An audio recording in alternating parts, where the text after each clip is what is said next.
प्रिय दर्शकों, जय सिया राम, जय श्री कृष्ण। आइए महाभारत का एक प्रसंग, असली अश्वमेध यज्ञ की कहानी आप सुनिए। महाभारत का एक रोचक प्रसंग है ये। महाभारत में ऐसा वर्णन आता है कि अश्वमेध यज्ञ चल रहा था। बड़े बड़े ऋषियों और ब्राह्मणों को दान दक्षिणा दी जा रही थी। कहते हैं उस यज्ञ में बड़े बड़े देवता आए, यहाँ तक कि देवराज इंद्र भी उपस्थित हुए। स्वयं भगवान श्री कृष्ण तक वहाँ साक्षात उपस्थित थे। दान देने का कार्य चल रहा था। अश्वमेध यज्ञ की पूर्णाहुति की पावन वेला थी।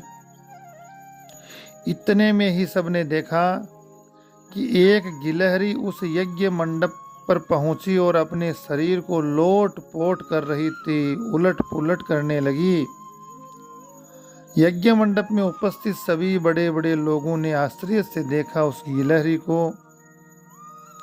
और भी ज्यादा आश्चर्य तो इस बात का था कि उस गिलहरी का आधा शरीर सोने का था और आधा शरीर सामान्य ही था, जैसा कि आम गिलहरियों का होता है।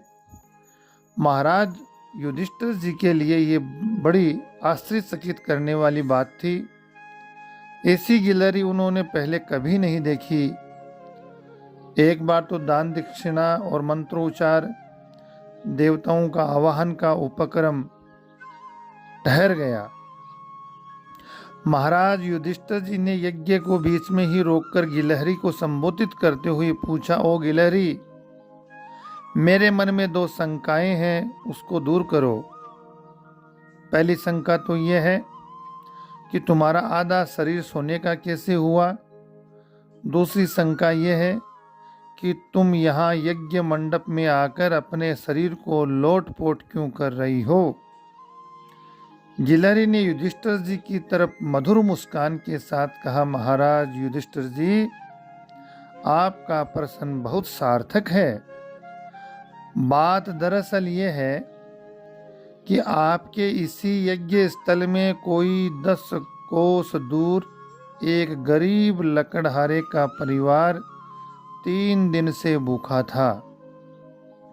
उस लकड़हारे ने जैसे तैसे करके रोटियों का इंतजाम किया। रात की वेला हो चुकी थी, पूरा परिवार भूख से बेहाल था।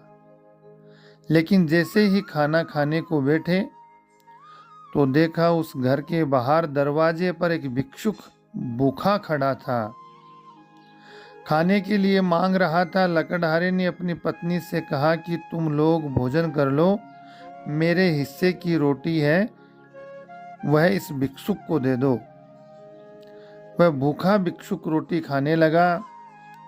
रोटी खाते खाते उसने कहा, मैं अभी भूखा हूँ, मेरा पेट नहीं भरा है। तब लकड़हारे की पत्नी ने कहा कि इसे मेरे हिस्से की रोटी भी इन्हें दे दो।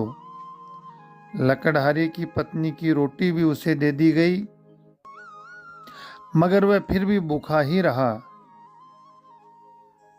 बच्चों ने भी अपनी रोटियां दे दी। लकड़हारे के परिवार ने अपने मन को समझाया कि हम 3 दिन से भूखे हैं और एक दिन भूखे रह लेंगे तो क्या फर्क पड़ेगा। हमारे द्वार पर आया कोई भिक्षुक भूखा नहीं लौटना चाहिए। भूखे ने रोटियां खाई, खाना पीना हो गया, पानी पिया और चल दिया। गिलहरी ने आगे का वृत्तांत बताया, महाराज युधिष्ठिर जी, उस भूखे व्यक्ति के भोजन करने के बाद में उस रास्ते से गुजरी जिस स्थान पर उस भिक्षुक ने भोजन किया था, वहां रोटी के कुछ कण बिखर गए थे।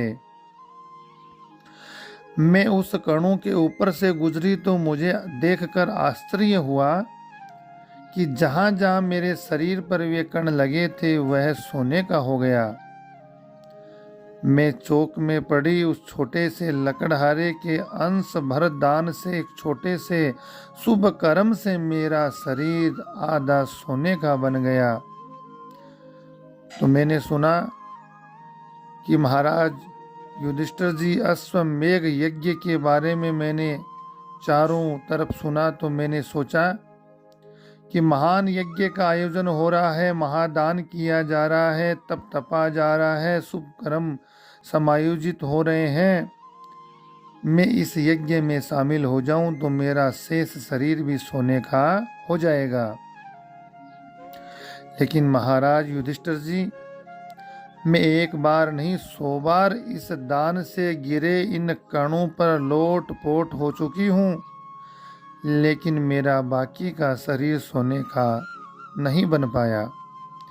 मैं ये सोच रही हूँ कि असली यज्ञ कौन सा है, आपका यह अश्वमेध यज्ञ या उस लकड़हारे की आंशिक आहुति वाला वह यज्ञ। महाराज युधिष्ठिर जी, आपका यह यज्ञ तो केवल दंभ है, पाखंड है, दिखावा मात्र है। गिलहरी के ऐसे तर्कपूर्ण वृत्तांत को सुनकर भगवान श्री कृष्ण ने वरद हस्त मुद्रा में गिलहरी को बिना मांगे मनोवांछित वरदान दिया और अपनी मधुर मुस्कान से उसे मुक्ति का, मोक्ष का वरदान दे दिया। इस प्रकार से जीवन में लाखों खर्च करने से, केवल दिखावा मात्र करने से यज्ञ संपन्न नहीं होता। किसी जरूरतमंद, भूखे प्यासे किसी व्यक्ति के लिए, किसी पीड़ित, अनाथ और दर्द से कराहते हुए व्यक्ति के लिए, गौ माताओं के लिए अपने तन मन, अपना धन कोई भी अगर अंश मात्र भी खर्च करे, प्रदान करे तो कर सकना चाहिए। कर सको तो वह आपकी ओर से एक महान यज्ञ होगा, एक महादान होगा, एक महान तप होगा। और असली अश्वमेध यज्ञ यही होगा। इस प्रकार से महाभारत का एक रोचक प्रसंग अश्वमेध यज्ञ, गिलहरी ने सच्ची शिक्षा प्रदान करी। आप सभी को जरूर ही यह प्रसंग वृत्तांत अच्छा लगा होगा।